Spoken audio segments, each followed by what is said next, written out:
Gentlemen, start your engines.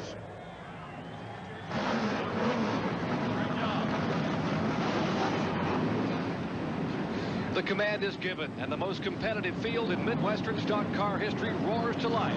As for the 8th consecutive year, the Automobile Racing Club of America will close out the season with a 204-lap shootout here at Atlanta Motor Speedway.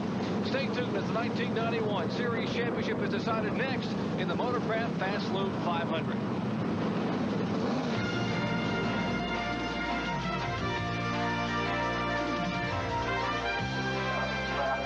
ESPN, the world's leader in motorsports coverage, presents Speed World. If you travel just 30 miles south of Atlanta, Georgia, on U.S. Highway 1941, you'll find Atlanta Motor Speedway. Or will you? Even the most seasoned race fans couldn't believe their eyes as this track, first constructed in 1959, has been transformed over the past 6 months into one of America's premier super speedway showplaces. This neatly manicured mile-and-a-half oval served as host today for the 20th and final event on the $1.6 million ARCA Tour. Hello, everyone. I'm Gary Punch, and welcome to Atlanta Motor Speedway. And ever since 1984, the ARCA Series has had their curtain call right here in Atlanta. And today, what a shootout. A tremendously tight point battle. Young Bobby Boucher just 15 points back of Bill Venturini. Joining me now, two-time NASCAR champion Ned Jarrett. And Ned, what it all boils down to, basically, is 2 drivers, 1 race, and 1 championship. Yes, and they're going to have to play a little conservative, I believe, Jerry. Both of them apparently came here in a conservative mode because they qualified pretty far back in the field. Now, Bobby Boucher knows that he has to finish at least a couple of positions in front of Bill Venturini, but still he has to be there at the end. So I think that's what we'll see both of those drivers do, trying to keep their cars in position to be there at the end of the race, hoping maybe the other one doesn't finish. It's going to be tough for them today because this is the best ARCA field I've seen in a long, long time. We have some drivers and some cars in there that are capable of winning that we haven't seen in the past, and that'll make that championship battle even more challenging for them. Indeed it should, Ned. You know, for many years this series has been used as a proving ground, not just for young drivers to try to get some super speedway experience, but some of those seasoned Winston Cup teams using this race for research and development. Right, Benny Parsons? Jerry, that's right. In the last 2 years, Richard Childress has used this race as R&D with Charlie Glossback as the driver. Junior Johnson said, wait a minute, Childress is giving an advantage on me, so he's entered Dick Trickle in one of his cars. A couple of weeks ago, Harry Mellon announced that Bill Parsons would be driving his car next year. That's the number 9 car. So he said, we're going to be raced in Atlanta. Why don't Bill run the ARCA race, get some seat time in one of our cars, so we'll know what we got for 1992. This is 3 guys that normally would not run the ARCA circuit, and it's probably going to be 1, 2, 3 before the day is over. One of the most competitive fields in the 29-year history of ARCA Super Speedway competition getting set to come your way from the newly refurbished Atlanta Motor Speedway.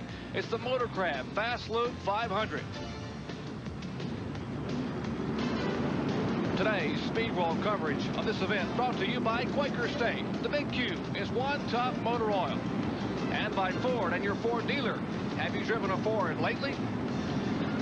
We'll be back with our die-hard starting lineup and 500 kilometers of super speedway racing action after this. Don't go away. We welcome you back to Atlanta Motor Speedway here in Hampton, Georgia. The curtain call, the 1991 motorsports season for ESPN. Let's take a look at our Sears die-hard starting grid. A couple of veteran drivers up front. 41-year-old Bob Shack picking up his 3rd pole of the year, and he will start on the pole. Dick Trickle, yes, the former Winston Cup Rookie of the Year and all-time short track winningest driver in America, starts outside row 1 in a Ford Thunderbird. Back to row 2. Roy Payne, the youngster who's been so impressive this year, he will win the Rookie of the Year honors in 1991 in ARCA.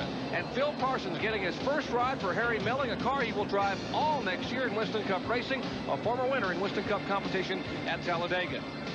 Back to row 3, Clay Young, who finished 2nd in this race a couple of years ago. Yes, he's the IMSA road racing competitor. And Dave Mader, he drove this same car to a dominating win up at Michigan this past June. Charlie Glossback, a defending winner of this race last November, starts inside row 4 along with Winston Cup veteran Eddie Beerswell. Back to row 5. T.W. Taylor, the NASCAR Sportsman Division driver, a registered pharmacist. He'll be a contender early on. And former series champion Bob Keselowski. Watch him make a move early in the race. As you look at the rest of the field, Ned, one of the most competitive fields we have seen. Back there's Bill Venturini inside row 7, and Bobby Boucher. That's the point man. They're trying to chase each other back in row 8. Well, certainly starting that far back in the field is not going to be easy for them. And yes, there are some good cars back in the field area that we can expect to see come up through there. We see Dennis Setzer, who has been a whiz on the short tracks for the last couple of years in different type of competition. Ben Hess, who is always a strong contender in this ARCA series, starting back there in the 13th row. Mark Gibson, former Rookie of the Year, back there in the car number 77. Jeff McClure runs often on the Busch Grand National Circuit, making his first ARCA start.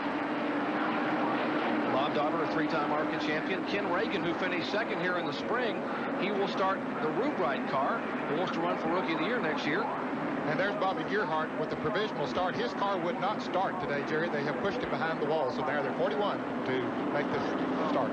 And a 1.5 mile ovals, we said. Pole speed, 175.222 miles per hour. Not a record here. Race length, 204 laps, 312 miles. That's 500 kilometers. Field separation, just 2.1 seconds.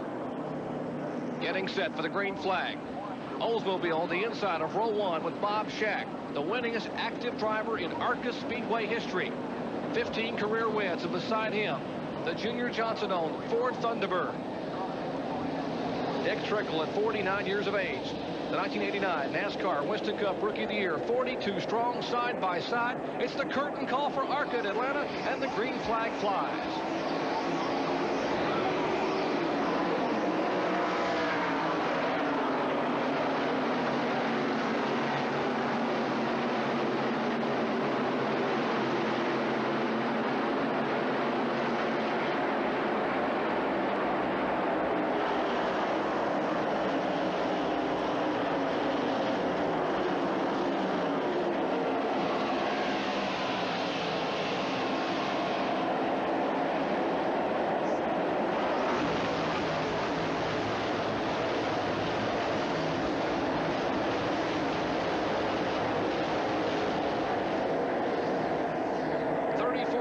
Stock cars thundering by at 180 miles an hour, and Bob Brebeck, a defending series champion, is struggling. His car slowing on the track, and here's a battle. Lloyd Payne being passed by Dave Mader in the car number 11. No surprise at all. Mader, one of the strongest cars on the speedways all year long. He started in 6th position, Jerry. He now has moved up to the 4th position.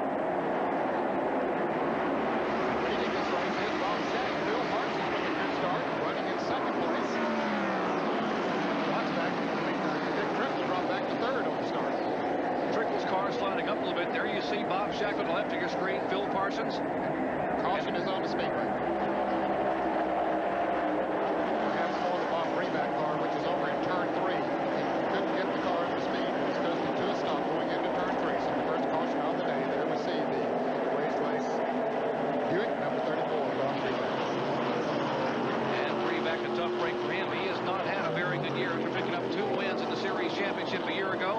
He has gone winless in 1991, and here in the early laps, his car rolls to a halt over in turn 3. We'll wait for him to get that car started. Meanwhile, we'll take this break from Atlanta Motor Speedway. Under caution for the first time today. Lots of stock car racing action yet to come. Stay with us.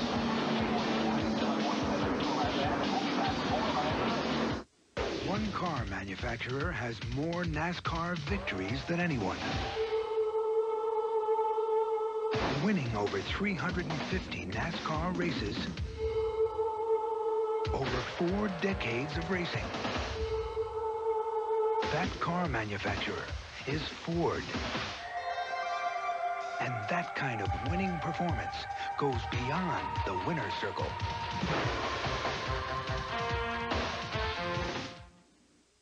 Welcome you back to Atlanta Motor Speedway. Benny Parsons, Ned Jarrett, and yours truly, Jerry Punch. In the early laps here, 5 laps complete. As you take a look at the top 15 and see that Bob Shack is our leader, we're getting set for more green flag racing action. We went to commercial a minute ago, and Bob Brebeck had experienced problems in the early laps. His car rolling to a halt over in turn 3. The car eventually erupted into flames, and that flame was put out. His car now has been pushed back behind the wall. As you see, that scorched hood on the race glazed Buick. The 1990 ARCA Series champion Bob Brebeck having a tough beginning here in Atlanta. Getting set for green flag racing action. Bob Shack, 41-year-old driver, originally from Chicago, Illinois, now makes his home in Chapin, South Carolina. Will lead Phil Parsons out of turn 4. 5 laps complete. It will come down to complete lap number 6 as Doyle Ford will wave the green flag.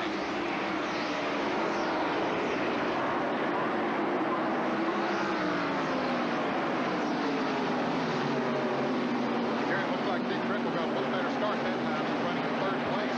Parsons moves up trying to make the deal on Bob Shack. Phil Parsons having a good run here early on. The same car that Greg Trammell drove here in the spring, the Harry Mellingon car. Trammell, of course, works in the engine room up in Dawsonville, Georgia. Set that car on the pole and went on to win the race.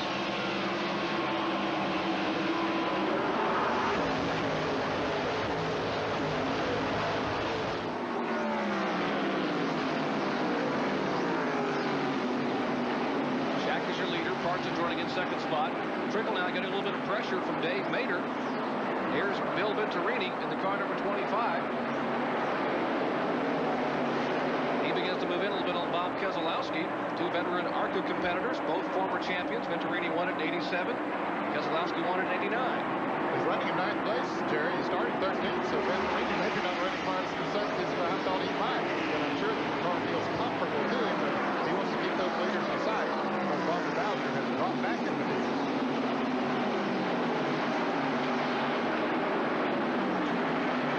Roy Payne, the Chrysler LeBaron, Rookie of the Year contender.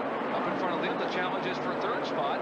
The car number 2 is Dick Trickle, the Junior Johnson-owned car, and Dave Mader in the car number 11. That's the Buick owned by Clint Folsom. And look at Mader really come up on him through the turns, Jerry. I don't think the Trickle car is handling quite the way he would like for it to in the center of the turn. You'll see him again as he go into turn 1. Trickle went out just a little bit, but when you get in the center of the turn and start off, that's where Mader picks up. And you see it begins to pick up a little bit there now as they come off the turn. He had a notion to go by on the outside, but there was not room out there, so he falls in behind Trickle.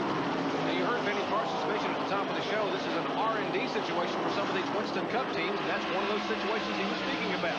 That is Dick Trickle driving a Junior Johnson-owned car, and they have a Warren Prout chassis, and it's one of those hybrid front steer, rear steer chassis that they've been working with for a few years, and this one apparently not working real well early in the race. They'll try to get that one dialed in. Looks to me like the car might be a little bit tight there in the turns. It's probably a little speed off, but I think as the race goes on, that might work to his advantage. There's the 49-year-old driver, oldest Winston Cup Rookie of the Year. A couple of years ago. 4 cars all together out of turn 4.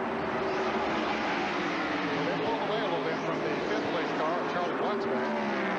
And the gravity very definitely plays a part on this racetrack, Jerry, at the speeds they run, because they qualified at 175 miles an hour. So that means they're running upwards of 190 miles an hour on these short straightaways. There's a 16 of Roy Payne, the Chrysler LeBaron.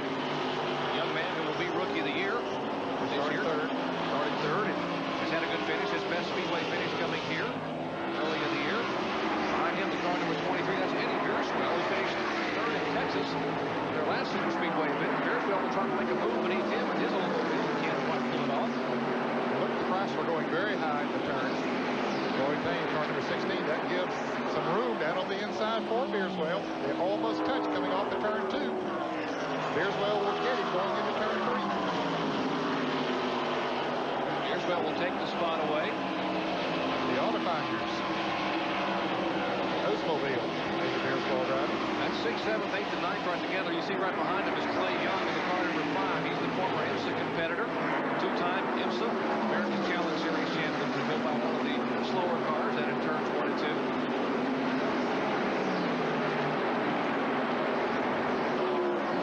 There are the 7th and 8th place, 9th place cars. And then right at the tail end of that pack is Bill Venturini in the Alico. Well, that's the Nestle Quick car. He would be in 11th place right now, Van Venturini, trying to crack the top 10. They had Nestle on that car all year long, but Nestle Quick, the same company, the Nestle's Corporation, just changed the name brand on this car for this final race, hoping that the driver is sponsored all year long and come home with the championship. He plans to continue in ARCA for the full 1992 season and hopefully run a limited Winston Cup schedule. That's the 11th place car. We'll pan up and show you exactly where our lead machine is coming out of turn 4, and that is Bob Shack. At 41 years of age, he's a car builder. He has 3 race cars in the field today. He has a car driven by Jeff McClure, number 54, and also the Mike Davis car, number 9, are owned by him. So he said it could be either a great day for me or an awful day for me. I could totally wipe out my racing stable. But right now, he's having a pretty good afternoon. We're in the early laps here at Atlanta Motor Speedway as Bob Shack is showing the way with a 2-car lead over Phil Parsons. More from Atlanta after this.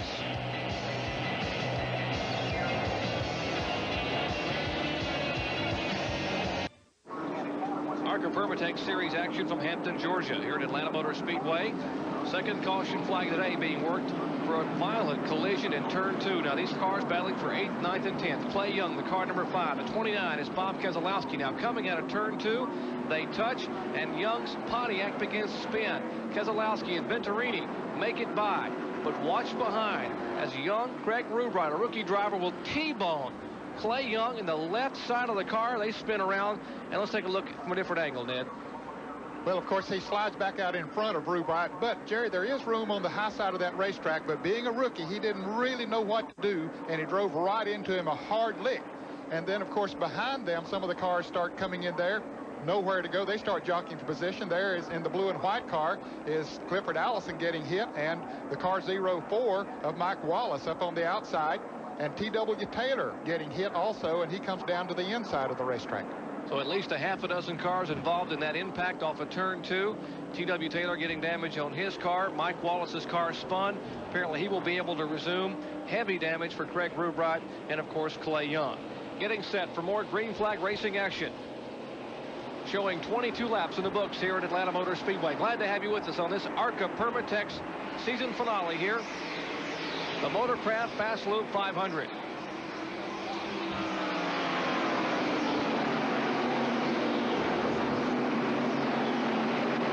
Here's Phil Parsons trying to make a move on Bob Shack. Shack has led every lap up to this point. Parsons has been right there with him, but he just has not been able to mount much of a challenge to him. Now Dick Trickle will begin to move a little bit in closer on Phil Parsons, a pair of Ford Thunderbirds. Trickle will try to take the inside route of turn 4. They are door to door, headed for the stripe. Right on his bumper is the car number 11 of Dave Mader. Parsons caught up in the high groove. Sometimes that's not a bad place to be. You get a good run off of that turn. That's exactly what Phil Parsons did that time. Got a good run, picked up the draft off Charlie Glotzback. I keep calling him Charlie Glotzback. That's Dick Trickle in Junior Johnson's car. And here is Beerswell moving on the inside of Mader. Boy, they are close. Eddie Beerswell, 32 years of age in the Auto Finder Oldsmobile, had a great run in this same car at Texas World Speedway back on September 22nd. And you see just creeping into the picture there is Bill Venturini, our current point leader, the 1987 ARCA Series champion. He's running right behind Roy Payne. And now Mader makes a move to the inside of Beerswell. They're really mixing it up in the top 5. Mader got caught there a moment ago in that traffic, Jerry, and Beerswell got on the inside of him. I think his car might be a little bit faster, and I think too Bill Venturini's car is faster than we have seen. He, however, needs to be a little conservative, but he wants to go as hard as he can and not take any unnecessary chances. Front 3 cars have broken away a little bit. There's the battle for 4th, 5th, 6th, and 7th as Mader in a Buick. Then comes Beerswell in the Oldsmobile. The Chrysler of Roy Payne goes very high in turns 1 and 2, getting a run up off the racetrack. They are in 4th and 5th place, or make that 5th and 6th place. There's Eddie Beerswell, who finished 3rd, as I said, at Texas World Speedway, his ARCA debut. Former Winston Cup competitor, is a mortician in Texas and really enjoys racing here on the East Coast whenever he gets a chance. 5th, 6th, and 7th, but you can see just coming out of the screen was Dave Mader. Once he got around Beerswell, he took off and left him. As a matter of fact, he might be the fastest car on the racetrack. That 11 car you can see in the left of your screen is really gaining on the leaders.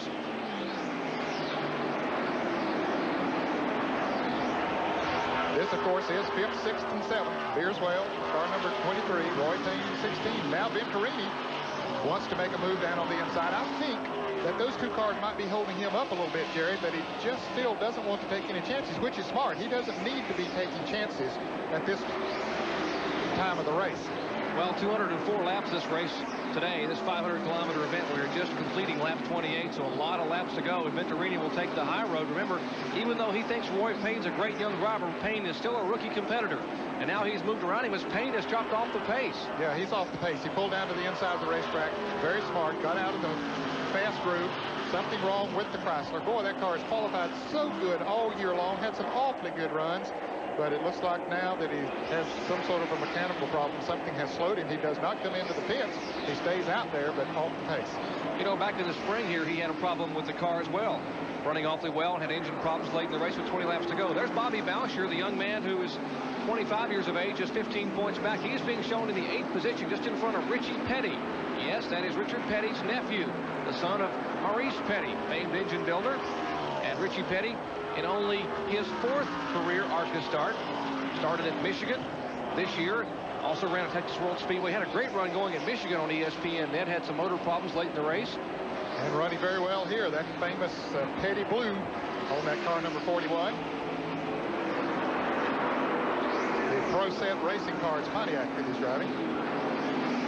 That's 8th and 9th. We'll move back up and show you the point leader. The man Bobby Boucher is chasing as he moves inside of Eddie Bierswell. The big Nestle's Quick Chevrolet Lumina of Bill Venturini taking away that spot. That's the 5th position. And they are nip and tuck in front of them up there for 4th spot. As you said it a minute ago, Ned, maybe one of the quickest cars on the racetrack, that car number 11 of Dave Mader. Yeah, he was about a second and a half behind the leaders when he got by Bierswell, and he just took off and left and caught the leaders, and now has passed Phil Parsons, has moved into 3rd place. So that car on the move, Dave Mader, good battle back in the field. There's Bierswell. He has had traffic all around him from the drop of the green flag. Coming up now is Bob Keselowski in car number 29 on the outside of the car number 33 of Dale McDowell. Now, Keselowski was one of the cars involved in that crash out of turn 2. In fact, he and Clay Young coming together. He pitted a moment ago and is at least 1 lap down. The car number 29, the former series champion. So he is running in that battle behind Bierswell, but he is not on the lead lap. Like he has a fast car. He just moves up behind and now moves on the inside. But he has a lot to make up being a lap down. Back up front, Bob Shack holding on to the lead, but starting to get a little more pressure from Dick Trickle in the car number 2. Jerry, I think Trickle's car is beginning to come in a little bit now. We mentioned that we thought he was a little tight at the beginning of the race. Look at him now. He's able to cut the car, move down on the inside, move up on the inside of Bob Shack. Let's see if he can hold it as they head down the backstretch into turn 3. See who outdrives each other, who outnerves each other going into that turn. Shack drives on in there pretty hard, but Trickle gets a good line down on the inside. But look, right on his back bumper is Mader. Now it's a 3-car draft, 2nd, 3rd, and 4th, and Phil Parsons sitting back here just watching the 2 in front of him. That's Phil Parsons back there in the Harry Melling Ford Thunderbird, the car number 18, and now Mader trying to decide, should I make a move or should I follow Trickle? No, I'll follow Trickle and see what he's going to do coming out of turn 2. Well, those 4 cars really going at it here right now, but Shack has been the man of the hour so far. Bob Shack, who has won 3 poles this year and has had one of the fastest cars every time he's run it, but he has yet to win. Can he hold on? We'll find out when we come back. Back at Atlanta Motor Speedway, and yes, we mentioned Bob Shack might not be able to hold on, and he hasn't. His car has gone to pit road and possibly a problem. The crew now going to work on that car. Tom Reed, the crew chief down there. Shack, our pole sitter. This has been the story with him all year long. One of the fastest cars in the field, but he has encountered problems. At Pocono, he was on the pole. At Michigan, on the pole with a new track record, and he has had problems here at Atlanta. Let's check in with Benny Parsons. Benny? Jerry points, they're changing 4 tires. They've been around to the right side. Now they're around to the left. The lug nuts are off. But this has been an unscheduled pit stop, a slow pit stop, because they've had to get crews from all around the Winston Cup garage here. The guys are not familiar with each other, and it's been a slow pit stop. They finally got the lug nuts tight, and Bob Shack is out. We'll check and see if the tires are back where it's at, Jerry. Well, Benny, he lost 2 laps during that, at least 2 laps during that unscheduled stop. So, boy, his work is really cut out for him now if he's going to get back and stick this thing for the win. And then fact, when we went to break a minute ago, he was leading and seemed to be the strongest horse on the racetrack. But apparently, as you just heard Benny Parsons say, they had a tire problem. Because coming off turn 2, you see Shaq going into 1 was the leader with Trickle behind him and Dave Mader. Then the car goes a little high for Bob Shaq, as if maybe he had a tire going down. Trickle moves to the inside, and Dave Mader in the car number 11 will follow suit as well. And eventually he was passed by the front 3 cars, and then he began to drop back and eventually came into the pits. And we haven't mentioned the fact that there are 2 different tire companies here today. The pole sitter, the car you just saw pit a minute ago, is on Hoosier tires. These 2 cars that had some trouble early on in the first few laps are on the Goodyear radial tires. And these 2 cars are really coming into their own right now. These radial tires taking well to this high-banked oval. I think that's what we have seen as the race has gone on. Once they got those tires really seated in, the car of Trickle especially looked a little bit tight at the beginning. Now, as they heat those tires up, it seems to be, the track seems to be coming to him, and the car is working well. You can see he can hold it to the center of the track if he needs to. But Mader, I'll tell you, is right there in every turn.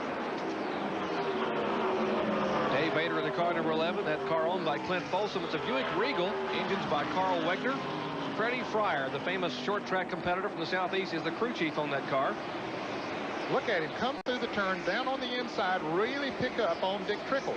But he can't build enough momentum coming off the turn to get up beside of the Ford of Trickle, which has a lot of horsepower down the straightaway. We mentioned the R&D program. J.B. Raines, who is the engine builder for that car number 2, the Junior Johnson-owned car of Dick Trickle, told me they are using the new tunnel port heads, the brand new heads for this car that are not yet legal in NASCAR. Here's Dave Mader, the 1991 results. He's had 4 starts, and of course that win at Michigan in dominating style.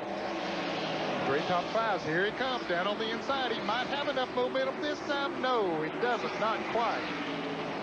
He is picking up in the turns, but that straightaway speed of Trickle is getting him, even though the straightaways here at the Atlanta Motor Speedway are only a 1/4 of a mile in length. Each turn takes up a 1/2 a mile, and he's going to use that 1/2 a mile to his advantage now coming off of turn 2. They are door to door. It's a drag race down the backstretch now. Trickle has the advantage up high, but Mader takes the short route and hugs the bottom groove. Traffic in front of him out of turns 3 and 4. They move in on some slower race traffic and a heavy pack of traffic as they come down the straightaway, but Dave Mader will take the lead. Trickle's car still not staying down on the inside of the track like the car of Mader. And Bob Shaq is back in the pit area. Benny Parsons? And it looks like they're checking to see if they have a wheel loose or something. Evidently, the car has developed a vibration, and they really don't know what it is. As we see Dick Trickle passing the 11 car of Dave Mader, they're looking at the race car. They cannot find what the vibration is. Meanwhile, the pole sitter looks like he might be out for the day. Well, those guys are having some fun up front. First, it was Mader passing Trickle. Trickle now has moved back around Mader. When they get in that traffic, we mentioned that Mader's car seems to be a little better in the turns. That'll work to his advantage in the traffic. Watch him come down on the inside. Couldn't build enough momentum that time, though. He had to fall back behind. Boy, this is going to be interesting, Jerry. A lot of traffic. There's Mark Thompson in the car number 62. They're trying to weave their way through to be very careful. Lee Raymond, a former series champion or 2-time series champion in the car number 1, has Mader boxed in back there. He's trying to work his way through. That's the heavy traffic I was talking about a minute ago. These guys have to be very careful because there are some very inexperienced drivers in this field.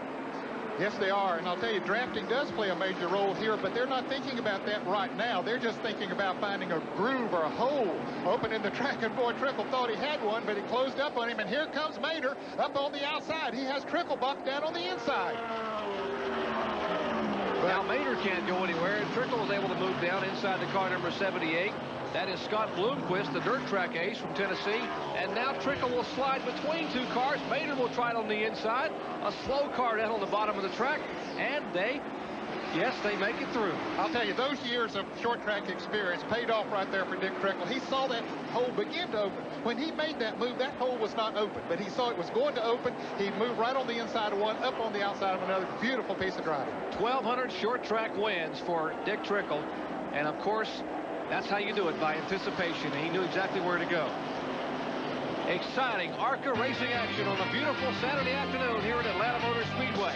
More after this. Legendary Junior Johnson watching his car, and got to be enjoying the afternoon here in the beautiful sunshine of Atlanta Motor Speedway. his Ford Thunderbird showing the way here in this ARCA event.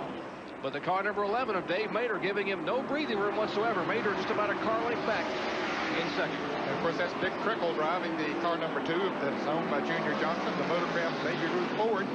And Mater continues to keep the pressure on as they continue to lap the field, Jerry. They've lapped about everything but, what, the 13th or 14th place cars. Some of the drivers out of the race: Clay Young involved in an accident, Craig Rubright, T.W. Taylor, Bob Breback, last year's series champion. And behind the wall getting some work, the car number 16 of Roy Payne, and the car number 79, that is John Todd. Well, Jerry, they'll have pit stops coming up here, I think, within the next 10 laps. And it has to be comforting to Dick Trickle to know that he has one of the best pit crews in the business. Here's pit stops already starting. Here's Richie Petty holding out the 43 side for him. He came in slow, 55 miles an hour is the speed limit designated for pit road today as they change the right side tires on the Pontiac number 40. In fact, they're going to all 4 tires. Nope, they decided not to do that. A little miscommunications there. That cost them some extra time. Well, Richie Petty's crew chief is his younger brother, Mark. Richie's only 23 years of age. Of course, there's Richie. Best ARCA finish, 14th at Pocono a couple of years ago, making just his 3rd start in ARCA here in 1991. Now somewhat of a challenge. Whoa, they nearly touch. It's just tight as now Trickle decides to go to the high side. You see a lot of traffic there. Eddie Beerswell, the car number 23. He's trying to maintain himself on the lead lap. And he is currently running in the 5th, no, I beg your pardon.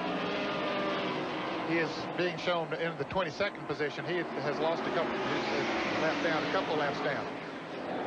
Here's Clifford Allison, the car number 12. He is really on the move. He was involved earlier in that incident, had a little bit of a sheet metal. And there's trouble up in turn 4. Car number 62, Mark Thompson, is one of those cars involved. And he comes right in the pit stop window. We saw Richie Petty, and boy, that's a bad break for him that he had already made his pit stop. But now others will be able to make theirs during a caution play. Let's see again what may have happened up in turn 4 a minute ago. A couple of cars, the 51 involved, that is Dave Simcoe. You mentioned Thompson's car is showing there in the flames, Ned. Yes, the flame erupts and then it puts itself out as it slides down off the track, and then there's a car sliding through the grass down on the inside. That appears to be the car number 20 of Keith Wade, the red car that slid to the inside. There's a 62. Mark Thompson from Cartersville, Georgia, driving Henley Gray's Oldsmobile. A lot of damage to that car, and of course we saw the flames as the crew's in the pits now. That's Dick Trickle's crew getting ready for pit stops. We would expect to possibly see under caution 4 tire changes. They have closed pit road. Remember, the ARCA cars running under the NASCAR Winston Cup rules where pit road is closed until they are able to get the pace car on track to slow them down. But in this case, Ned, it's probably closed because of the damage. And those cars, you see those safety trucks parked up there toward turn 4 at the entrance to pit road. Yeah, that's exactly why they're holding pit road closed right now, is because of the safety vehicles up there while they attend to those drivers. So we're under caution for the 3rd time of the day here in lap 61 at Atlanta Motor Speedway, getting set for the first round of pit stops when we come back after this. Dale Earnhardt closes in on the Winston Cup Championship in the final race of the season. And it's your last chance to win a new car. The Hardee's 500, Sunday afternoon, live on ESPN. Back at Atlanta Motor Speedway, Benny Parsons, Ned Jarrett, and Jerry Punch. Routine pit stops for the first time today under caution flag, and our leader, at the top of your screen, Dick Trickle. Junior Johnson crew now servicing that car. On the bottom of your screen, Dave Mater's crew getting a 4-tire change on the Buick as well. Now left side work on the Trickle car. Tim Brewer, they're taking the left front tire off. Junior Johnson rolls that Goodyear Eagle up there. They are finishing the left side tires. As Mater's crew has already finished, that car is down and away. Trickle's car now moves from its pits, but Trickle was pitting further toward turn 1, so his car, the first of those 2, back on the racetrack, Ned. And Bill Venturini had stayed out on the racetrack, Jerry, hoping to pick up 10 bonus points in ARCA racing for leading a lap. but he came in the next time and came down pit road too slow, didn't even get up to 55 miles an hour. Of course, he was behind some other cars, but the leader, those who had already pitted, came across the start-finish line first, so he didn't get those 10 bonus points, and now he's still at the back end of the lead pack, which there are 11 cars now in the lead lap. Well, the best laid plans sometimes, Dan, just didn't work out for him. You're not allowed to pass anyone on pit road, and he passed a car, he would have been black flagged, so he was pretty helpless there. And unfortunately, they actually scored, I guess, Phil Parsons as the leader of that lap. They're 2 by 2 over in turn 3, getting set for a restart here. 65 laps being shown complete, 204 of this 312-mile, 500-kilometer event. Green flag waves once again from Doyle Ford and Jim Clark atop the flag stand. We're back to racing action at Atlanta Motor Speedway.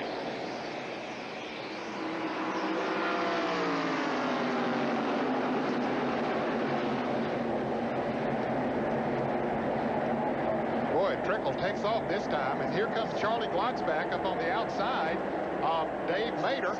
Glotzback beginning to flex his muscles in the Floyd Garrett Chevrolet. We talked about the R&D programs. Charlie Glotzback driving the car number 28. It says Floyd Garrett on the side of the car, but it's prepared by Richard Childress, his crew, and it has a spinny Clendenin engine out of Richard Childress Racing Enterprises there in Kannapolis, North Carolina. Jerry, I think they needed this pit stop, and he was back there in 5th position, not a threat to those running up front, but Charlie Glotzback normally is a threat, but I don't think the car was handling too good, but now the car seems to be on the go. Here's some racing back in the pack. Tied racing action, Tim Fedua, a rookie driver, 1991 ASA Rookie of the Year, driving the car number 55 in heavy traffic. His car is the red and white number 1 car number 55 on the inside. Eddie Beerswell going around him.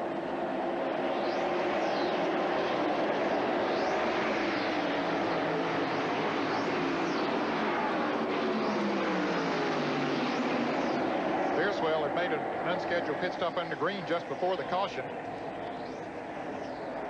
And here is the car number 11 of Dave Mader trying to move back up on Charlie Glotzback. Glotzback went around him there a moment ago, but Mader trying to get back up. He had to back off a little bit going into turn. There's Trickle out front in the car number 2.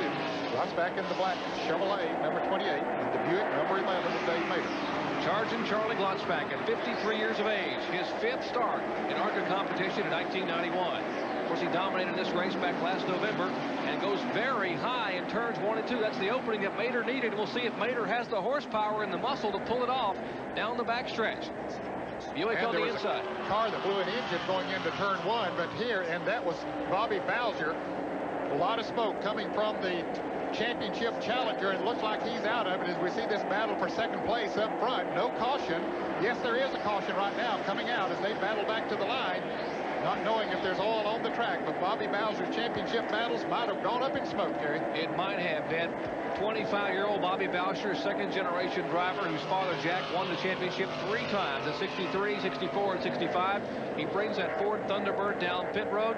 You know, he went into Texas next to the last event with a 95-point lead. He had an engine go away out there. On lap 87, he lost not only his 95-point lead, but he lost an additional 15 points to Bill Venturini. And if he has engine trouble today, it could all be over. Car number 21 has come on the pit road. And let's go down to Benny Parsons. Jack, doesn't look too good, does it? Sure doesn't, Benny. Blew an engine? Looks like it, doesn't it? Was this a trick engine trying to get a little more horsepower, trying to get up and past Venturini? No, it was just all brand new engine, Benny. Just one of yours, or where'd he come from? Prototype. They're pushing behind the wall? Looks like it. Sad guys down here, Jerry. Indeed they are. You know, and Bobby Bowser told me that he never has named his race cars, but he needed so much luck this weekend, he decided to name this new car Brittany for luck after his 14-month-old daughter. And Bobby, it just didn't work for you, my friend, as he parks it, and Bill Venturini will become the 1991 ARCA Series National Champion. We'll be back with more ARCA racing action from Atlanta Motor Speedway. 71 laps complete, 20 remain after this.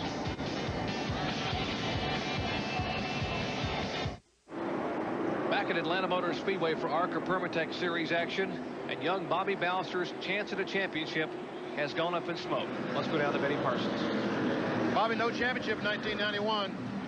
Well, it's tough to take, but you know, we was running pretty good. Had a little chassis problem. We was getting that figured out, but you know, that's just the way things are. You can't do nothing about it. My hat goes off to Bill Venturini. He did a heck of a job all year. We'll go get him at Daytona. 1991 was a good year for you, wasn't it? Yeah, we had 4 wins, and I consider the Springfield, Illinois race one of my biggest wins. But yeah, it was a good year for the team, and I think this will probably just make us stronger for next year. Jerry, they say you got to lose one before you can win one. So in 1992, we'll see if Bobby Bowser be in victory lane with a championship. Indeed, a classy youngster from a very classy family. Lots of racing action yet to come your way on ESPN as the Hardee's 500 comes tomorrow at 12:40 p.m. Eastern Time. And yes, that Goodrich Chevrolet with Dale Earnhardt, he simply has to make it to the track in the morning, climb through that window, and flip the switch for the green flag to become the 1991 Winston Cup champion, his 5th championship of his career, and that $1 million prize he will collect on the stage there at the Waldorf Astoria. You will see that on ESPN, of course, next month. Getting set for more racing action here at Atlanta Motor Speedway. Safety car pulls out of turn 4. Now, Jerry, there are just 10 cars on the lead lap, and Phil Parsons is at the back of that 10-car pack that are on the lead lap. He pitted before on that last caution before this one, before the pits were open, because he had to pit, so he has to come up through the field. Trickle leading the charge down in turn 1. Don't count Phil Parsons out by any stretch of the imagination. One car having some trouble up high. Looks to be the Dave Mader car. That car apparently has a tire going down. He was the second-place car, and his car not coming up to speed. And the speculation there would be what? Maybe he has a tire going down? Yeah, I would say that he has the tire going down, and you can't feel that during the caution flag with the inner tires that they run on these cars, Jerry. You just can't feel it till you get up to speed. And when he went into turn 1, he knew something was wrong. It might not be a flat tire, but that's a speculation at this time. Car number 54 coming around in front of him. That is the car of Jeff McClure. And Mader now comes down pit road. McClure gets out of the way. And boy, he hates to make that left turn to come down pit road, come into his pits. And the crew goes over to change the right side tires. That's Freddie Fryer and the crew there. Grady Humphreys are working on that Clint Folsom Buick. A tough break, and he will go a lap down as the leader's now coming off turn 4 while he sits on pit road helplessly for that right side tire change.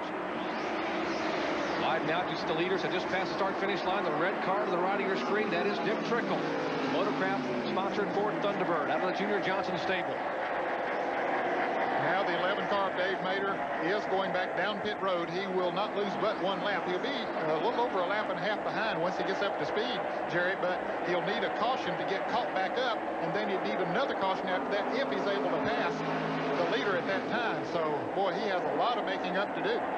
He has got to get that car up to speed because Trickle is coming in a hurry, and Trickle will not be able to catch him, and now his car's up to speed out of turn 2. Trickle just entering turn 1 at car number 2. Their speeds are averaging about 173 miles an hour. What kind of speeds will they run down the backstretch here, Dan? They'll get close to 190 miles an hour, Jerry, even though these turns are banked 24 degrees and they're long and sweeping. They can go through at a real high rate of speed, but they do have to decelerate going into these turns. So somewhere between 185 and 190 miles an hour on the straightaways. And there's the ARCA Series champion, Bill Venturini, in the car number 25 at 38 years of age. And Nestle's Quick Chevrolet Lumina picking up his 2nd series championship. He won it back in '87, and not the way he wanted to win it, I'm sure. Bill Venturini, one of the nicest guys you'd want to meet in the ARCA garage area. He's currently being shown in 6th position, and he has got to be happy in the car, and I bet they're happy in the pits. Let's check in down there with Benny Parsons. Kathy Venturini, congratulations on the 1991 championship. Thank you, Benny. Did you tell him to stand on it now he's a champ? Oh, yes. He's here to win the race, and we knew if we won the race, we'd win the championship. And that's what he's going to do, is win the race. He's going all out. You think he can pass Trickle? It's going to be tough, but you know how races go. You get the right brakes and the right moves, you can do it. So we're just going to hang in there and keep going. Positive attitude down here, Jerry. Indeed, and that young man, talking about Venturini, has come back from so much adversity. Remember his first Winston Cup start back in '89 at Michigan? He hit the wall on lap 71 and broke a vertebrae in his neck. He's had to come back from that to be a very competitive driver. And he's running in a lot of traffic. It looks like he has turned the wick up. And there's that 12 car of Clifford Allison, who has been strong. He stayed in the lead lap, Jerry, and running right there with Venturini. And the car number 55 of Tim Fedwa, who is being shown in the 4th position now. Good run for Fedwa. Tim Fedwa, the 1991 ASA Rookie of the Year, just 24 years of age. In fact, his first ever ARCA start. This car is owned by Ray and Diane DeWitt. In fact, they went over and bought this car, lock, stock, and barrel, a turnkey operation this past Tuesday from Bud Moore. It's a Bud Moore Ford and engine whole combination they brought here to Atlanta, and the Youngs are doing a pretty good job with that car. Doing a great job. Tim Feedaway, car number 55, the red car right in the center of that action that we're watching. Bill Venturini in car number 25 right behind him. And we'll show you that's that battle back there for 4th and 5th as Venturini moves in on Fedewa. And we'll show you our lead cars as those cars entering up in turn 3. We'll back off and see our leader just crossing the start-finish line. The interval about 2/3 of a lap. As the car number 2 of Dick Trickle showing the way here at lap 83 from Atlanta Motor Speedway. Dick Trickle holding off the veteran, charging Charlie Glotzback as we approach the halfway point here in Atlanta. More after this. Beautiful afternoon for racing at Atlanta Motor Speedway. Dick Trickle having a great afternoon in that Motorcraft Ford of Junior Johnson's.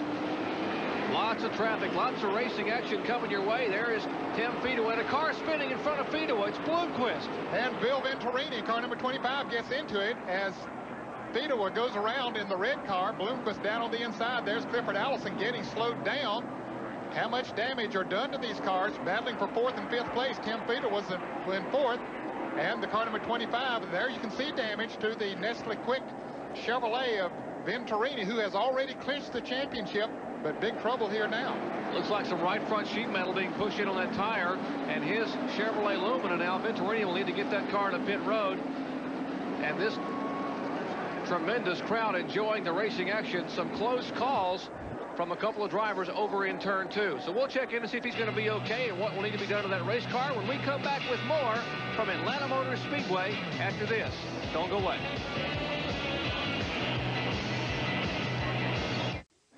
We welcome you back to Atlanta Motor Speedway. Beautiful afternoon for racing here in a championship weekend. The ARCA Championship being decided today and the Winston Cup title tomorrow. Getting set for more green flag racing action is Mike Wallace. Yes, he's the younger brother of Rusty and the older of Kenny Wallace. Leads him down on lap 101. Now getting a charge from Clifford Allison. But up high is charging Charlie Glotzback. Boy, he just motors around up on the high side of the racetrack. Got a good jump, Jerry, and carried that momentum right into turn 1 on the outside. As I think Mike Wallace was protecting that inside groove from Clifford Allison. Didn't see Charlie coming up on the outside. Now Mike Wallace is racing for the lead. Doing a good job of it, too. Trying to hold on. The middle of the Wallace brothers from Missouri against the veteran Glotzback at 53 years of age. A lot of muscle under the hood of that Glotzback car, the Richard Childress engine. Glotzback stays high. Wallace stays low. And look, he's going to take the position away. Good driving there by Mike Wallace. Boy, he didn't back off from the veteran. Sure did. And the pair of Chevrolet Luminas running 1 and 2. The battle now is for 3rd spot. As our cameras close in and give you a great shot of Dick Trickle trying to make a move with the Ford Thunderbird underneath at car number 12 of Clifford Allison. That car still doesn't. The car doesn't seem to be working just the way it needs to in the center of the turn, Jerry. He had to back off. Fall back in 4th place. Mike Wallace, I'm impressed with that young man. Staying out there, and he has on much older tires than do Glotzback and Dick Trickle.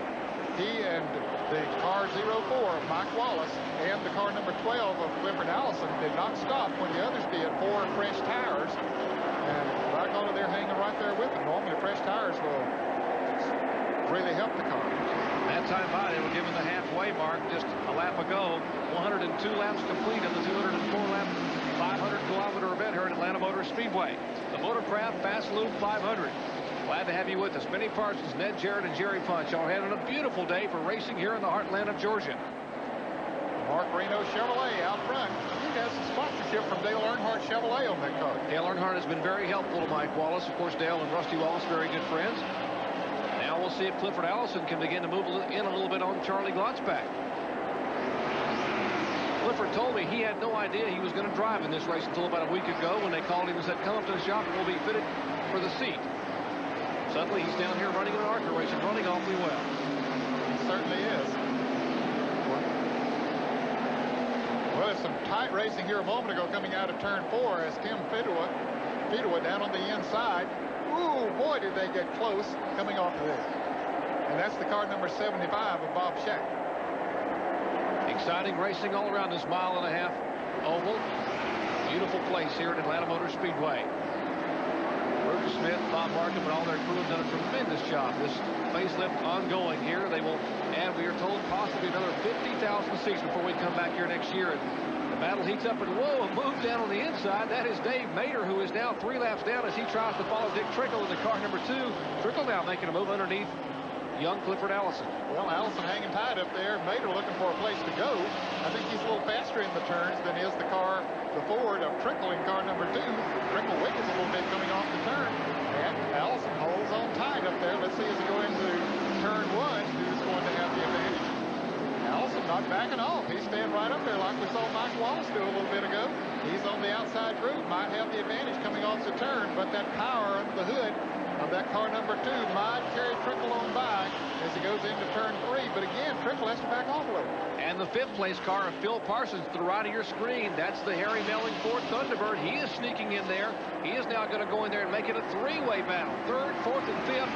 Reminder now, the car number 11 is 3 laps down. That is Dave Mayer. He's a very quick car, but he had a tire problem and made a couple unscheduled pit stops. So he is not in the top 10. Phil Parsons, who had somewhat of a penalty, he had to back off and go to the back of the pack. They posted him on the board a little while ago, and he knew what it's for, so he backed off and went to the back of the pack, and now he's fought his way back up to the 5th position.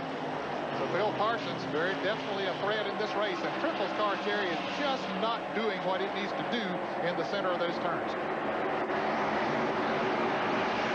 Trickle's car was handling so well early on, Dan. Remember, we talked about his tires coming in and running awfully well with the Goodyear Eagles. What could have happened to this car? Well, in the early part of the race, he had a similar problem to what he has now. And then as they ran on for a while, yeah, it began to come in. The tires got heated up, and then he led the race for a long period of time. He has on a different set of tires. I would say that he has a set of tires that's not matched up as well as perhaps the other set was, and it's affecting in the center of the turns. It's got to be a good omen for Phil Parsons and Gene Roberts, the crew chief. They will run this car for the full 29-race Winston Cup Tour in 1992. Not this particular car, but this operation to have this kind of beginning here at Atlanta Motor Speedway. Phil running awfully well. Now here's the driver they're chasing. An impressive run by Mike Wallace at 32 years of age. He is running in only his 2nd ever ARCA race and leading the way. Lots of racing laps yet to come as Mike Wallace leading it. Stay with us more after this. Back at Atlanta Motor Speedway, action heating up toward the front as Charlie Glotzback now has been able to move around Mike Wallace. He just went in and caught him down on the inside. Wallace backed off a little bit for a slow car, it looked like, Jerry, and Glotzback went by on the outside as we saw him a little bit earlier in the race, riding that high side and has taken the lead. But Mike Wallace has done a great job up front there, holding off Charlie Glotzback for a long time. And again, he's on tires that's been on that car for quite a while. Glotzback has newer tires than does Mike Wallace. Let's take a look once again, Dan, a minute ago and see what happened. You see Glotzback's car up high. He is the black car. Wallace is the white car on the inside of turn 4. Wallace had to back off momentarily back there for the blue car that we saw there at first, and then right here he had to back off again. Got a little squirrely, and that allowed Glotzback to go by on the outside. There was plenty of room up there for him. That was Keith Wade. They were trying to get around one of the cars, and of course Mike Wallace's inexperience hurt him a little bit there and cost him the lead. Well, we might say inexperience, yes, to some degree, but also good smart driving, because he was in that heavy traffic, and he didn't need to take a chance of making an erratic move there that could really get him in trouble. So it was a good smart move. Charlie Glotzback trying to pick up his 2nd win of the 1991 season, having won at Talladega Super Speedway back in July in this car. Here comes Dick Trickle in car number 2, trying to move on the car number 11 of Dave Mader. Mader, of course, trying to get up there and pass the leader so he can get one of his 3 laps back. Trickle's car still not working too well in the turns, and pointed out several times. You can see how much Mader is able to pull away from him and pull up on Mike Wallace. And it could be, Jerry, that Mike Wallace's tires are beginning to go away, because those tires have been on there a long time and certainly getting heated up, and I don't think they're sticking in the corners quite as well as they did a little bit earlier. Well, they're driving it in deep here in turns 1 and 2, and they're going to have some deep driving on Sunday night as NFL action comes your way on ESPN. It's from the House of Pain. The surprising Cleveland Browns take on their AFC Central rivals, the Houston Oilers. Quarterback Warren Moon leads what many consider to be the most explosive offense in the NFL. We'll see if the Oilers can wrap up that AFC Central title. That's coming your way on ESPN Sunday night at 8 p.m. Sergeant Charlie Glotzback coming your way right now. Past the halfway point, showing 119 laps in the books. That's Chevrolet Lumina, the Floyd Garrett Incorporated Chevrolet, with a 53-year-old veteran. He started 7th, dropped back early on, had some problems, had a couple of pit stops, now making his way towards front in trouble over in turn 3. Car number 77 of Mark Gibson down on the inside with a lot of damage, both to the front and the rear, Jerry. That's a Charlie Newby-owned car. Mark Gibson, a former Rookie of the Year, finished 40th here in March, has had some good runs here, had a second-place finish at Atlanta a couple of years back. And this just might be the break that Mike Wallace and Clifford Allison need, because they were coming up on a green flag pit stop if they didn't get a caution. And now they'll get that caution, be able to make the pit stop under yellow flag. Here's the car number 98 coming on the pit road, Bob Denny from Concord. That's the Team Marketing Association Chrysler.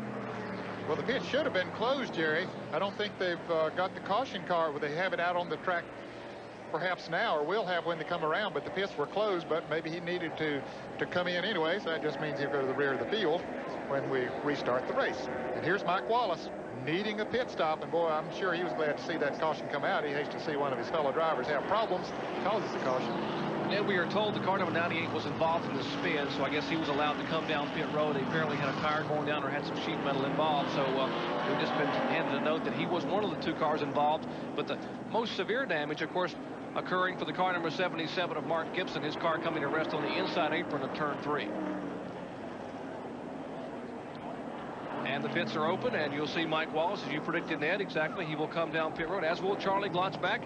And it looks like possibly Dick Trickle will make an entry on the pit road. So a key pit stop. They can run about 62 to 64 laps. They're at 120 laps, so they'll have to make at least one more stop as the cars make their way down pit road. Let's go down to Benny Parsons. Well, they're slowly coming down pit road because they can't pass the pace car. Here comes Glotzback driving in the pits. The 04 car, Mike Wallace, is already in the pits.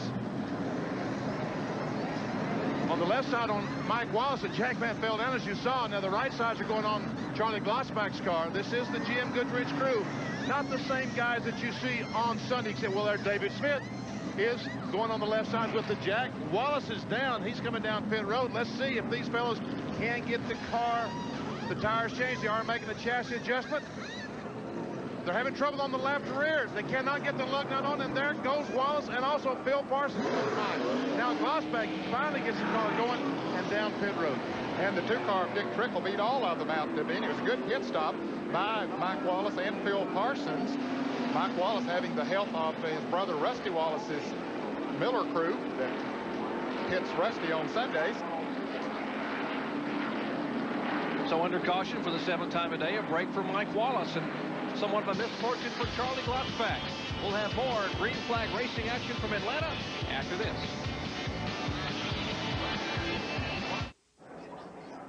Back at Atlanta Motor Speedway, getting set for green flag racing action. Safety car pulls down off the racetrack, and Eddie Beerswell back on the lead lap. He did not pit. He was the only car on the lead lap that did not pit, so he will lead the charge down to the green flag as they come across for lap 127 here in the Motorcraft Fast Lube 500. And Dick Trickle did pit. He's running in 2nd place right now. And 3rd is Mike Wallace, 4th Phil Parsons, and Charlie Glotzback in 5th place as they come over turn 2 and head down the backstretch. Phil Parsons down on the inside, making it 3 wide. Boy, he is moving right down on the inside. Coming up on the car number 1 of Lee Raymond, 3 abreast coming off of turn 4. This is a good wide racetrack. It's one track that you can do that on and get away with it. That's Lee Raymond in the orange and white with car number 1. Mike Wallace, the 04 car on the outside, and now Glotzback is pulled away by about a car length and a half. He's the black car just on the left side of the screen, and there's Phil Parsons in the car number 18 as Clifford Allison makes a move by in the car number 12 back there, the Revestis Buick. Now Phil Parsons moving in on Mike Wallace. Phil has been up there in the top 5 most of the day. Had a little penalty a while back and had to drop back to the tail end of the lead lap. They are 3rd, 4th, and 5th, but they are chasing the car number 23. He is the leader. That's Eddie Beerswell, who did not pit, and right behind him is Dick Trickle in the car number 2, and Trickle tries it on the inside coming out of turn 2. We'll see if he has enough muscle to get up beside him down the backstretch. There's Eddie Beerswell, nice-looking young man from San Antonio, Texas. The Autofinders Oldsmobile he's driving, Jerry, and remember, he was a lap down at one time, got back in the lead lap, and the caution helped him then to move on around and get back in the lead lap, and now leading the race. As a matter of fact, he was 2 laps down at one time. We just checked the scoring. He has come back from 2 laps down to be on the lead lap, and he last pitted under the 6th caution on lap 98, so he did not have to pit this last time when the other leaders pitted, so he can stay out there for at least probably another 40 laps or so before he'd have to come back in. Well, I think everyone has to make at least one more pit stop, so that track position was very important, plus the television time that he gets here on ESPN. Here is Trickle now coming down on the inside in the Junior Johnson Ford, trying to take the lead. Very close down in turn 1 as Trickle's car slides up. Bierswell trying to hold the position. And let's see who can get the bite coming off turn 2. The Auto Finders Oldsmobile for Bierswell seems to have the advantage. And you just see in the corner of your picture there, the car coming is Charlie Glotzback. And I think Trickle now has seen that car coming. He's going to try to hold the inside groove as there is Glotzback now diving into the picture. First, second, and third. Less than a car length apart in turn 4. Trickle's car is just not turning in the center of the corner. I've said that so many times today, but it is not working the way that he needs for it to. And Glotzback going by on the outside. See Trickle's car drift up after Glotzback goes by? Indeed, Ed, and you got to wonder if he just needs a few laps to get those radial tires working into the racetrack. Let's check in with Benny Parsons. Benny? Jerry, Ned, we've talked to the crew on Dick Trickle's automobile, and the car, Ned's right, the car is just pushing a little bit in the middle of the corner. He cannot get back on the gasoline like he wants to, and that's why he's having a problem in the corner, in the middle. They've adjusted on it, Ned, and it looks like they're going to have to adjust a little bit more. Well, this is an R&D car, and you know, that's why they have it here, is try to learn some things from it. And that's one of the things they'll have to learn, and here goes Charlie. All the way downstairs, 3 stories on the bottom of the racetrack in turn 1, and Glotzback has taken the lead from Eddie Bierswell. And Dick Trickle says, well, I can do that. I'll go to the bottom of the track here in turn 3. And makes it look easy. They pull 2 car lengths now on Eddie Bierswell there as they head for turn 4. Now, Trickle has gotten right as close to Glotzback within turn 3 car lengths there. Now, that could help that pushing situation, especially in the draft, because normally that'll tend to loosen the car up a little bit when you're running real close to someone else, and that's what he wants to do right now, is stay as close to Charlie Glotzback as he can to loosen his car up. Chevrolet and Ford, first and second here. Charging Charlie, they call him, at 53 years of age, and 50-year-old Dick Trickle right behind him in a Ford Thunderbird. You know, Junior Johnson talked to me at Rockingham a few weeks ago and said that he was going to run this car in this race, and he said, who do you think I ought to get to drive it? And we talked about several different drivers, and he said, what about Dick Trickle? I said, hey, Dick Trickle is a good race driver. He said, I need somebody that will push the button and that can run with Charlie Glotzback. Said, we know what Glotzback will do. He said, I want this Ford to outrun that Chevrolet. Well, here they are running first and second. It looked like he made a good choice. The car's still not working quite as well as Trickle needs for it to, but certainly he has pushed the button today. And Ned Glotzback went over to talk to juniors today. This is the same car I drove 3 years ago at Pocono when I finished second and finished third at Daytona with this same chassis. Actually, it was a Chevrolet Monte Carlo body on it. It's the best handling car I've ever driven. And you're putting Trickle in it, I'm going to have a tough day. Lots of racing action still to come your way here from Atlanta Motor Speedway as Charlie Glotzback leads them off. More after this.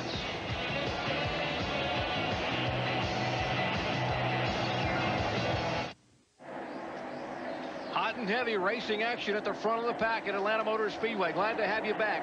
Dick Trickle in the car number 2, the Motorcraft Ford. It's the Chevrolet Lumen on the outside, the Floyd Garrett Trucking Chevrolet. Charging Charlie Glotzback, trying to hold him off, but let's see if Trickle can make the move inside turn 4. Well, his car is pinched down, and Glotzback looked like some smoke. Was that smoke, or was that something speedy drive? And looked like Trickle will make the pass this time. Glotzback got a little high, and I believe there is something wrong with his car, Jerry. He has slowed down. Glotzback might have an engine problem. That's what happened to him back in the spring here. He cracked a piston with about 20 laps to go after dominating this event early this year. And now he is slowing and off the pace down the backstretch. A tough break for Charlie Glotzback in the Floyd Garrett Chevrolet Lumina. Just as he was coming off at turn 4, a little puff of smoke. And he had to back off and left it for Dick Trickle up front. Glotzback's 5th start in 1991. He's picked up a victory at Talladega. This was the R&D car for Richard Childress Racing, the spinning Clendenin engine. Now we'll see if Eddie Bierswell in the car number 23 can begin to make a move, see what he can do with Dick Trickle in the car number 2. I tell you, Trickle running down on the inside of the track, he might have a problem. I don't know.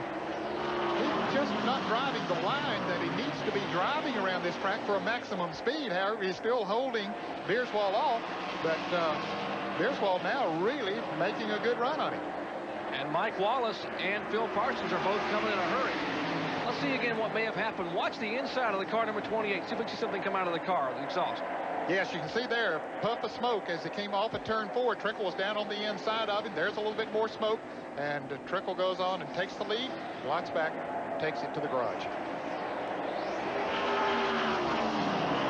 So Dick Trickle, our leader, running second. Eddie Beerswell now closing in a hurry. That's Mike Wallace on the right of your screen in the car number 04. And to the right of him, the red car, is Phil Parsons. That's the Harry Melling Ford Thunderbird. Those are the front 4 cars here after 145 laps of 204, which comprise this 500-kilometer event.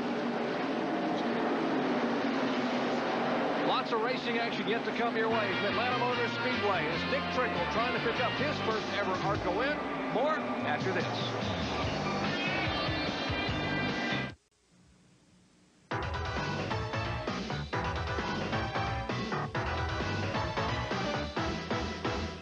Track facts are brought to you by Quaker State. The Big Q is One Tough Motor Oil.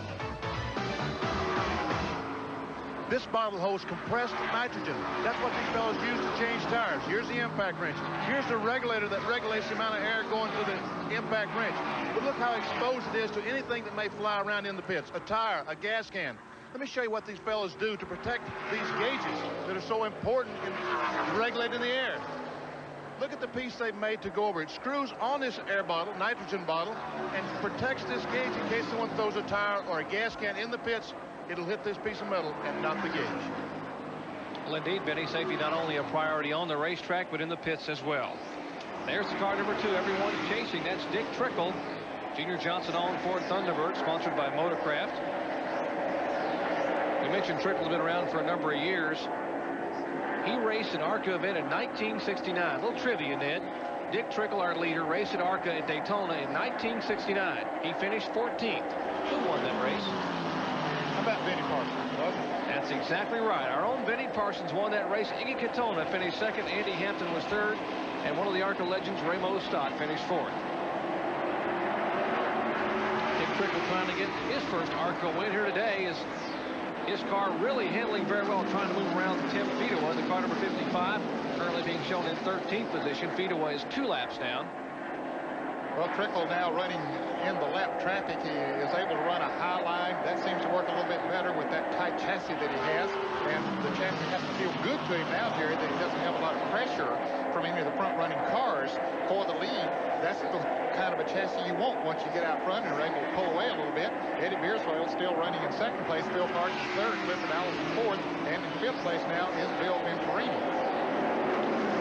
People might wonder what happened to the car number 04, Mike Wallace. Now, just moments ago, he had a problem. Apparently, the window net came loose, and he is driving with one hand on the wheel, and the left hand, he let the window net go. He just couldn't handle it anymore with that centrifugal force in the turns, and he brought the car down pit road.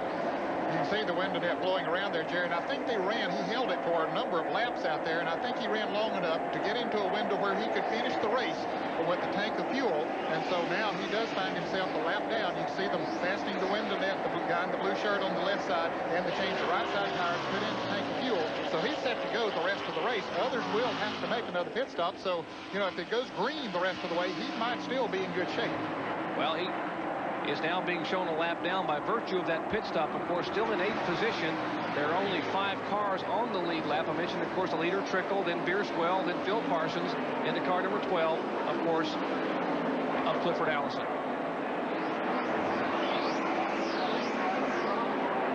And we'll try to let you take a look and see if you can find your favorite ARCA driver as the field comes by with our field snapshot. We hold the camera in position, and the cars come roaring off of turn 4 down to the start-finish line. And speaking of snapshots, we might mention this ARCA series is just so popular that they have their own ARCA trading card set. The card set just released 68 cards, the first edition. They only printed 10,000, according to ARCA president Bob Loga. He said a lot of the fans were asking how they could get those. They can write the ARCA office up in Toledo, Ohio, and ask for the trading cards, and they're available. But remember, there are only 10,000 sets printed for the 1991 ARCA series. Now the second place car of Eddie Bierswell, the Auto Finders Oldsmobile coming into the pits. This is a scheduled pit stop for him, Jerry. Yeah, he pitted on lap 98, Ned, so he would have to come in a little bit earlier than some of the other cars that pitted back on lap 122. The crew now going to work fuel only. No tires. They clean the windshield. And there's Eddie Bierswell, having finished third at Texas back at the end of a little bit of a problem now. Well, maybe he ran out of gas. They're trying to push the car to get it refired, so a big problem now for Eddie Bierswell. He just went a lap down. Dick Trickle just went by, and now he gets the car fired. But boy, that was a costly extra, at least 10 or 12 seconds. And even after the other cars make their pit stops, Trickle or whoever it might be, well then if they don't lose that kind of time, Eddie's going to find himself pretty far back in the field. He went 67 laps, which is just over 100 miles on this little over a mile and a half track. We expect the leaders to be in about 15 to 18 laps. They should be pitting around lap 180 to 184. They pitted earlier at about lap 120. And there is Dick Trickle, the leader of the car number 2. Hoping to pick up his first ARCA win, 1991. Bill Parsons now moves up to second place. He was not too far behind Eddie Bierswell when Eddie made his pit stop. Third is Clifford Allison. Bill Venturini has moved up to fourth, and now in the fifth place, the car number 33 of Dale McDowell. Haven't said too much about McDowell today, but he's been consistently running up there with the front runners. He is now a lap down, though. Okay, here's our leader, Dick Trickle, in the car number 2, the Motorcraft Ford Thunderbird. Back behind him was our pole sitter, Bob Schacht. Had his problems early on, currently being shown in 18th position in his Oldsmobile. They had the early part of this race, then had a couple of unscheduled pit stops. Next would be the car number 41 of Richie Petty. That's the Pontiac. That's the blue and white ribbon Pontiac. He's in 13th position, being shown 3 laps down. Second generation driver, the nephew of Richard Petty. Then here comes Bill Parsons, car number 18, current the second place driver. And that car is sponsored by Melling Automotive. And there's Tim Fedewood, the car number 55, the ASA Rookie of the Year for 1991. He is in 9th spot. Good run for Tim in his first ever ARCA start, just being shown a couple of laps back in 9th position.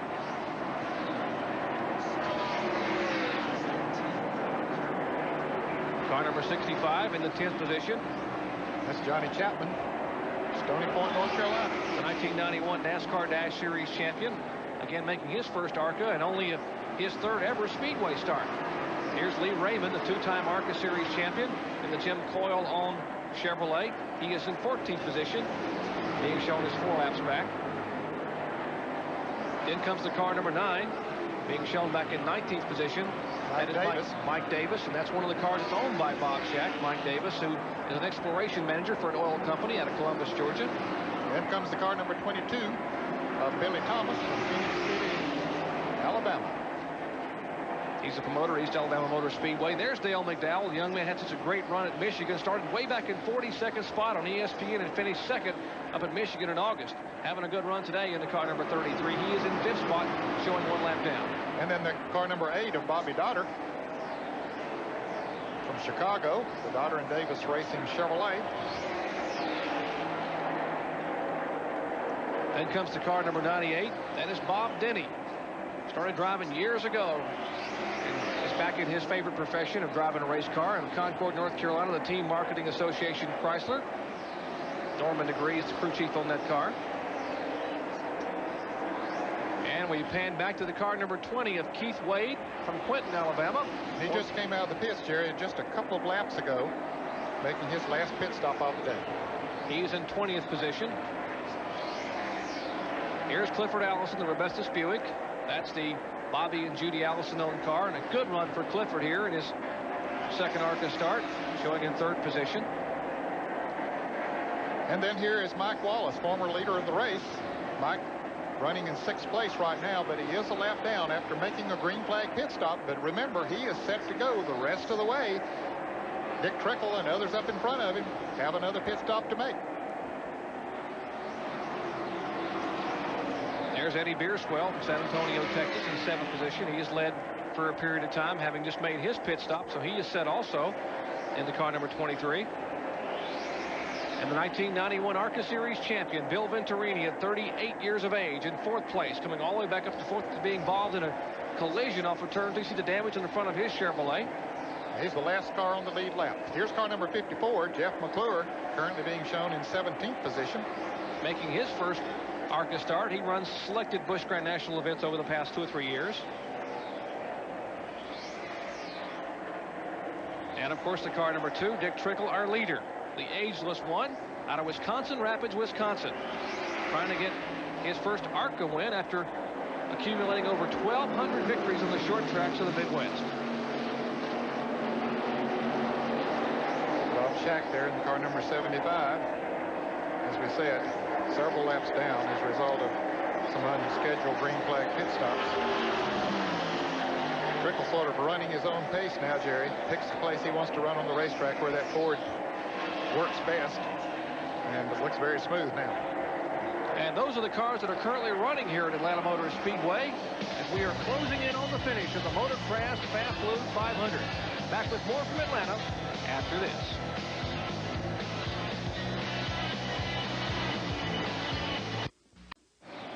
Our championship weekend continues here at Atlanta Motor Speedway tomorrow with the Hardee's 500, the 29th and final event on the $18 million Winston Cup Tour.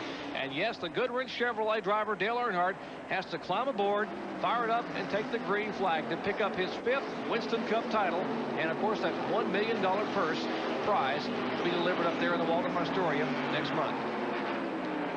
And our champion for the ARCA Series here in what we call Championship Weekend at Atlanta is Bill Venturini, the car number 25. And he's about to go a lap down, Jerry. He is the last car on the lead lap, currently being shown in the 4th position, but Dick Trickle up there about to put a lap on him. As Trickle begins to make a move on Venturini, we'll tell you exactly what happened. Venturini, the veteran, coming into Atlanta, had a 15-point lead. Now, he was trailing young Bobby Boucher by 95 points as they went into their next to final event, that at Texas World Speedway. Boucher had engine failure, so Venturini comes to Atlanta with a 15-point lead. Now, here in Atlanta, just about the midway point, Boucher has another engine failure and has to park it. And by that attrition, Bill Venturini becomes the 1991 ARCA Series national champion.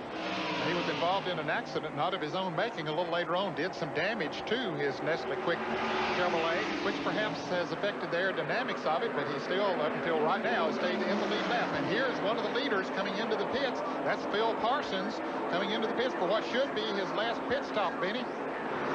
Ed, you remember a few laps ago, Phil ran out of fuel on a caution flag, had to come in when he was supposed to, was penalized, so the car not getting as good a fuel mileage as Dick Trickle's car. He's in the pit. He's not out of gas this time, and they're only putting fuel in. One can of gas. That's all they're going.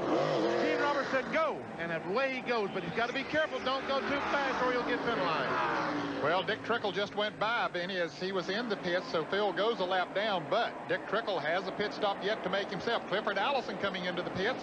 He had moved up to second. Now he is in the pits. And it looks like, Benny, they're taking on right side tires on that car. You're right, Ned. They are changing right side tires and also putting fuel in the car. They're having trouble on the right front. That's all they're changing is right sides, and Clifford is back on the racetrack. And Jimmy Fettig and the Bobby Allison crew now working on Clifford Allison's Rebestos Buick. That's a car that's driven this year some by Hut Strickland. And one car has slammed the wall hard in turn 4 and erupts in flames. It is the Phil Parsons car. The Harry Melling on Ford Thunderbird has hit the wall a ton. The entire right side of the car is caved in, and there are flames beneath the car. A tremendous lick up in turn 4 and a tremendously bad break for Phil Parsons. He had just made the pit stop, and now Dick Trickle will be able to make his pit stop under caution. Caution being shown to the field for the 8th time today. Let's take a look and see what happened. Looks like Phil Parsons had already tagged the wall with the smoke trailing from beneath the car, and he comes down and jams against the inside wall, and then you see that flame from inside the engine compartment of the car. He has no steering control. You see the left front tire is shoved back in, the right front is pinned by the sheet metal, and the safety crews are there on the scene immediately to attend to Phil Parsons. Jerry, I heard a sound as if a tire blew. Now, whether it was when he hit the wall or just before, I don't know, but certainly Phil Parsons took a hard lick. The 8th caution flag of the day flies for a violent impact up in turn 4 for that Ford Thunderbird of Phil Parsons. Safety crews are on the scene, and there's our leader, Dick Trickle. Less than 20 laps to go. We'll have more from Atlanta Motor Speedway and an update on Phil Parsons when we come back after this. Back at Atlanta Motor Speedway, still working the 8th caution flag of the afternoon for this violent impact just moments ago up in turn 4 of Phil Parsons in the Harry Melling-owned Ford Thunderbird. And he has already ricocheted off the outside wall, comes down and slams that inside concrete barrier separating pit road from turn 4. And Phil seems to be okay. The flames from inside the car. He has no steering control of the car whatsoever. Their car will come to rest down inside of pit wall. Now, Benny Parsons has caught up with Phil Parsons down at the hospital. Let's go to Benny Parsons. BP? Phil, you all right? Yeah, I'm fine. Watch your head there, cameraman. I just a little bit sore into my arm here. I just want to thank Harry Melling and Gene, all the guys that give me a heck of a car. Didn't look like we could beat him on the racetrack, so I was hoping we could beat him in the pits. I don't know where we were after we made our pit stop. I was just pedaling as hard as I could, and I guess I must have ran over something and cut the right front tire down because the thing just went absolutely straight in the wall. You just had made your pit stop and went around the apron. You probably got some debris in the apron, cut the right front, you think? I wouldn't doubt it. You know, as try as they might, it's hard to keep the apron real clean because the stuff, you know, comes on down from the bank. But, you know, they do the best they can, and it's unfortunate I got us this time. Maybe it won't next time. Get in there and let them check you, okay? Now, he just slams the wall, and he's worried about our cameraman backing into a cable. That's the courtesy of that young man, Phil Parsons. I'm sure, hopefully, he'll be okay. He'll go in and get checked out there by some of the crew. And while they were working to clean the track, here's Dick Trickle getting serviced, our leader, by Tim Brewer and the rest of the Junior Johnson Budweiser crew that will service the Jeff Bodine car tomorrow. And Trickle has been serviced, 4 fresh tires. He's down and away. And Ned, he is shown now on a lap to himself. Everybody else had made green flag pit stops excepting Bill Venturini, and we saw him go a lap down on the racetrack. So now, yes, he is in a lap by himself, so he can just ride out there free. Not too many more laps to go. Laps are winding down. 204 laps comprise this 500-kilometer event for 312 miles. Glad to have you with us. Dick Trickle now will lead him down to the green flag. Once again, just 14 laps remain. And the battle is going to be for second place. Those 2 white cars, Mike Wallace in car 04 and Eddie Beerswell in car 23, second and third at the moment, each a lap down. But they'll be battling hard for that second position. Both of them had made green flag pit stops, and we're hoping that it'd go green the rest of the way so that Dick Trickle would have to make a green flag pit stop, but that didn't happen. So now they're a lap down, but battling hard for second. Coming up out of turn 4, laps are winding down. Mike Wallace at 32 years of age. Now, Beerswell is also 32, but he has a lot more super speedway experience, having driven in the Winston Cup rank for a couple of years. If I'm not mistaken, this is only Mike Wallace's 4th ever time on a super speedway. He ran a couple of Busch Grand National events, had a 16th place finish at Charlotte this year, so not a bad start for him, but doesn't have the experience on the high banks that Beerswell has. He has run a very good, impressive race here. Both of those drivers have today, but Mike Wallace, with the limited experience that he has, I have been really impressed. And yes, once again, he is the younger brother of Rusty Wallace, who won a Winston Cup championship here at this racetrack, and the older brother of Kenny Wallace, the accomplished Busch Grand National regular who will run for the Winston Cup Rookie of the Year next year. Still battle for second, and up front there you can see those 2 red cars momentarily almost going side by side with Bob Shack, who is several laps down up there with Dick Trickle. So this is the battle for second and third. No battle for first, but a good one for second. Chevrolet, the car number 04, Chevrolet Lumen, and the Oldsmobile of Eddie Beerswell.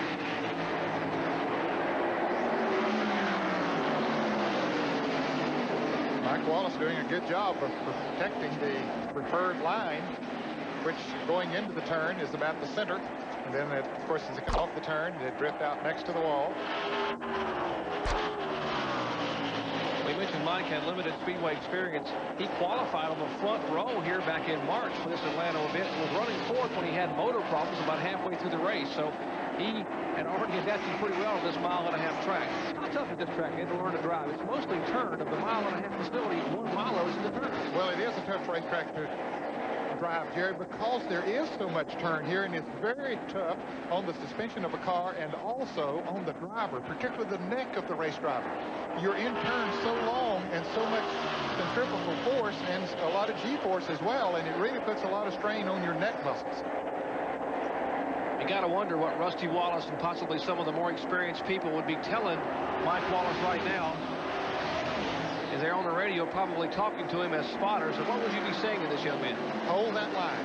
Just drive your own race. Don't pay a lot of attention to that guy behind you. If you drive the line that runs best for you, where the car feels best, just drive that line. Let him worry about getting around. Well, I would think that Dick Moroso is going to be awfully proud of Mike Wallace. He has tapped this youngster to be his driver next year on the Busch Grand National Tour. They will run Oldsmobiles and run all the Busch events next year, as well as possibly 5 Winston Cup events, in lieu of maybe running down the road for Rookie of the Year in Winston Cup racing in 1993. Jerry, one characteristic of a driver that don't have a lot of experience is to look at that rearview mirror. It's just something that you can't help but do. And, you know, you want to know where your competition is, but don't dwell on it. Again, drive your line and let him make the moves that he needs to make to get around you. And normally, as equal as those two cars seem, normally it would be awfully hard for the car behind to get around. There's the car number 37 and 8. Bob Donner. Those are 6th and 7th place on the field. His daughter, the 3-time ARCA champion, the veteran racer, makes the move inside and will take the spot away. He's now in 6th position. The car number 37, of course, that is Ben Hess from Toledo, Ohio. Now lives in Mooresville, North Carolina.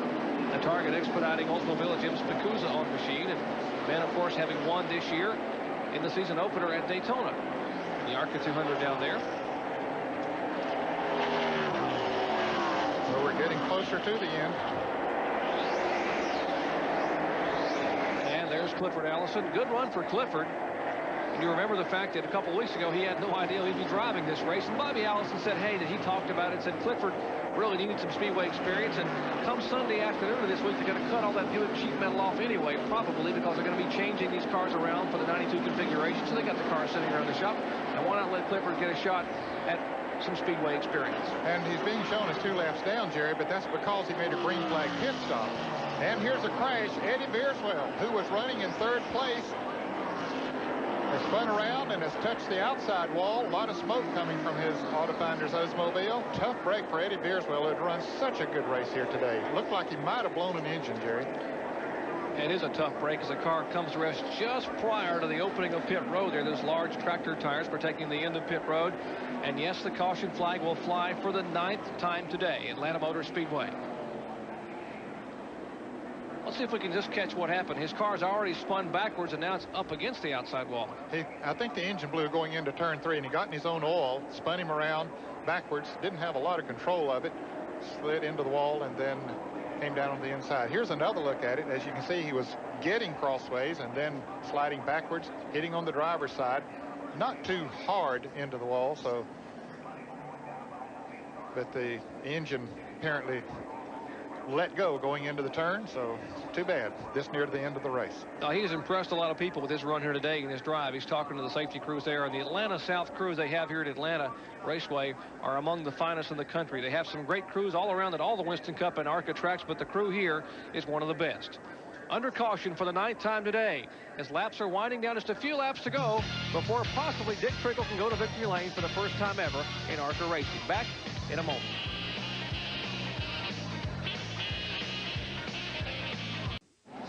Back at Atlanta Motor Speedway, 201 laps being shown as complete. Of the 204 was comprised this event. The caution being shown for a crash involving the car number 32, Eddie Beerswell, 32-year-old driver from San Antonio, Texas, having climbed out of the car and waved. And after having such a great run here, what a nice young man. He and his father, Don Beerswell, epitomizing what this racing is all about, with a great attitude.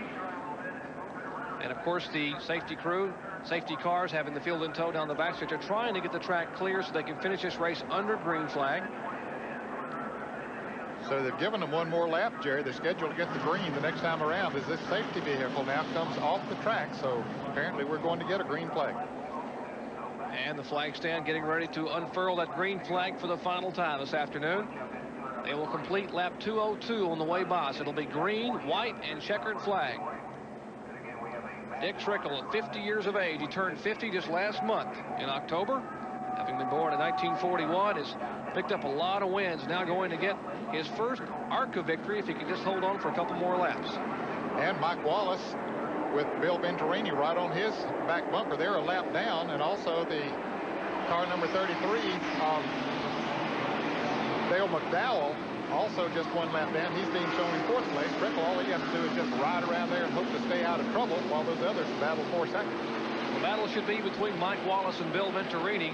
Wallace, the white car on your screen. Venturini, the car up high. Yeah, he went very high, Jerry, and coming off of turn 2 and lost a lot of distance to Mike Wallace. And I'm sure Mike Wallace looked up in his mirror and said, boy, that looks good to me, as he's pulling away. They have some quick dry up there in turn 3 where Beerswell blew the engine of his car, so they're all on tiptoe through there as they come around and get the white flag.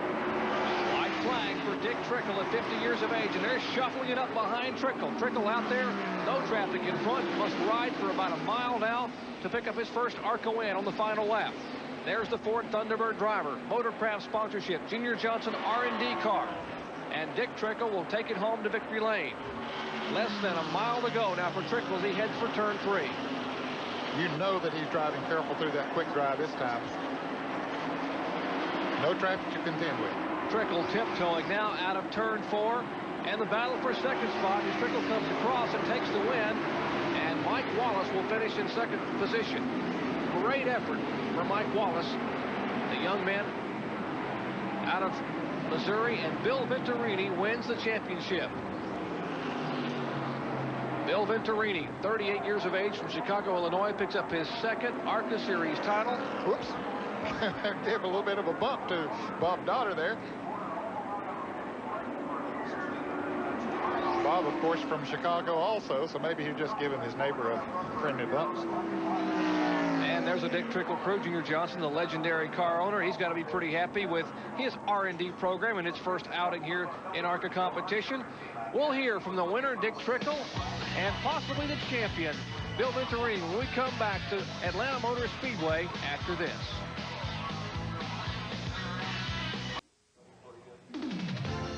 The Motorcraft Fast Lube 500 is history at Atlanta Motor Speedway. And yes, Bill Venturini is a 1991 Series champion. Dick Trickle takes the win, leading 112 up 204 laps.